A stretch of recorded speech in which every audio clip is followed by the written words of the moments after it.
کئی بار ہماری زندگی میں ویسا نہیں ہوتا جیسا ہم چاہتے ہیں۔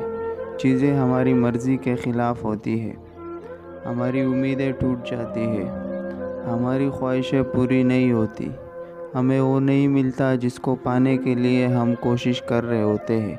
اس وقت ہم دکھی ہوتے ہیں اور اداس ہو جاتے ہیں، قدرت سے شکوے کرتے ہیں کہ ہمارے ساتھ ہی ایسا کیوں ہوا، ہمیں ہی وہ کیوں نہیں ملا جو ہماری خواہش تھی۔ لیکن وقت گزرنے کے ساتھ ساتھ ہمیں یہ احساس ہونے لگتا ہے کہ جو بات ہمیں اس وقت صحیح نہیں لگ رہی تھی، جس بات کو لے کر کے ہم دکھی تھے، اس کے نہ ہونے میں ہی ہمارا فائدہ تھا۔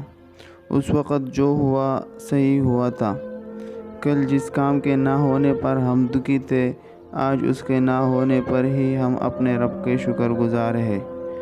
جیسے وہ کہتے ہیں نا کہ جو ہوا اچھا ہی ہوا، جو ہو رہا ہے ہمارے اچھے کے لیے ہو رہا ہے، اور جو ہوگا وہ اچھا ہی ہوگا۔ کسی بادشاہ کا پھلوں کا ایک بہت بڑا باغ تھا، اس میں ہر طرح کے پھل لگے ہوئے تھے۔ ایک کسان اور اس کی فیملی اس باغ کی دیکھ بھال کرتی تھی۔ کسان ہر روز شام کو باغ سے پکے ہوئے میٹھے پھل اتارتا اور بادشاہ کی خدمت میں پیش کر دیتا۔ ایسے ہی ایک روز کسان بادشاہ کے لیے پھل توڑنے باغ آیا۔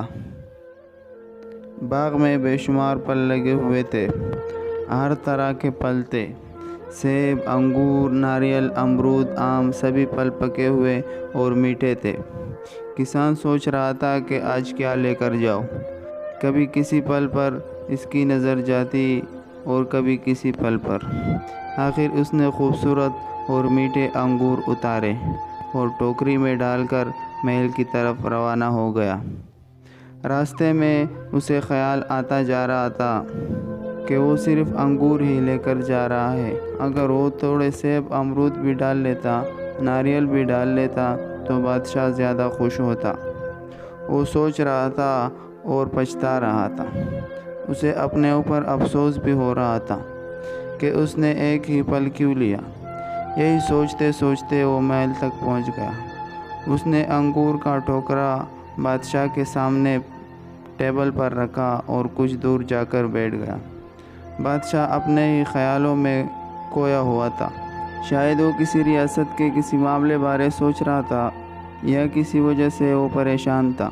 اپنے ہی خیالوں میں گم وہ بے خیالی میں ایک انگور کا دانہ اٹھا کر کھاتا اور ایک دانہ کھینچ کر کسان کے ماتھے پر نشانہ لگا کر مارتا۔ بادشاہ کا پھینکا ہوا انگور کا دانہ جب کسان کو لگتا تو کسان آسمان کی طرف سر اٹھا کر کہتا، اللہ تیرا شکر ہے، تو بڑا ہی مہربان ہے۔ ایسا کئی بار ہوا، جب بھی بادشاہ انگور کسان کو دے مارتا تو کسان یہی الفاظ کہتا، اللہ تیرا شکر ہے، تو بڑا ہی مہربان ہے۔ تھوڑی ہی دیر کے بعد بادشاہ اپنے خیالوں سے باہر آیا تو اسے اپنی غلطی کا احساس ہوا کہ وہ کسان کے ساتھ کتنا ہی برا سلوک کر رہا تھا۔ اس نے اپنے ہاتھ روک لیا۔ پھر اسے کسان کے الفاظ بھی یاد آئے۔ وہ ان الفاظ پر بھی بڑا حیران ہوا کہ میں تو بار بار کسان کو مار رہا تھا اور کسان جواب میں کیا کہہ رہا تھا، اللہ کا شکر ادا کر رہا تھا۔ اس نے کسان سے وجہ پوچھی تو کسان نے معصومیت سے جواب دیا، بادشاہ سلامت، جب میں آپ کے لیے پھل توڑ رہا تھا تو کئی پھلوں کی طرف میرا دھیان جا رہا تھا۔ ہر طرح کے پھل تھے، سیب، ناریل، امرود، ناشپاتی، سب پکے ہوئے تھے اور میٹھے تھے، پر میں انگور ہی لے کر آیا۔ میرے دل میں صرف انگور کا ہی خیال آیا۔ اب میں خدا کا شکر ادا کر رہا ہوں کہ اس نے میرے دل میں یہ بات ڈالی کہ میں انگور لے کر جاؤں۔ اب خود سوچے کہ اگر میں امرود، سیب یا ناریل اتارتا تو آپ بے خیالی میں وہ پھل اٹھا کر مجھے مارتے تو میرا کیا حال ہوتا۔ اس لیے میں اپنا رب کا شکر ادا کر رہا ہوں کہ وہ بڑا ہی اچھا اور مہربان ہے، اس نے میرے دل میں انگور کی ہی بات ڈالی۔ دوستو، جس رب نے ہمیں پیدا کیا ہے وہ ہمیں کبھی اکیلا نہیں چھوڑتا، وہ ہمیشہ ہمارا خیال رکھتا ہے۔ ہماری زندگی میں جو بھی ہوتا ہے اس میں ہمارا ہی کوئی نہ کوئی فائدہ ہی چھپا ہوتا ہے، ہمارے لیے کوئی نہ کوئی سبق ہوتا ہے۔ بعض دفعہ وہ ہمیں فوراً نظر آ جاتا ہے تو ہم خوش ہو جاتے ہیں، اور بعض دفعہ اس فائدے کا احساس ہمیں کچھ دیر بعد ہوتا ہے۔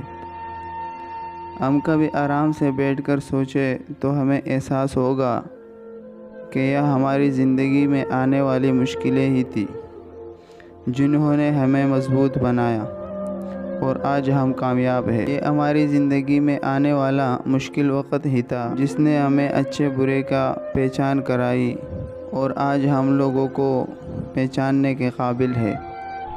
اسی لیے دوستو، ہر حال میں مثبت سوچ رکھے، پازیٹیو سوچے، کیونکہ جو بھی ہوتا ہے اچھے کے لیے ہی ہوتا ہے۔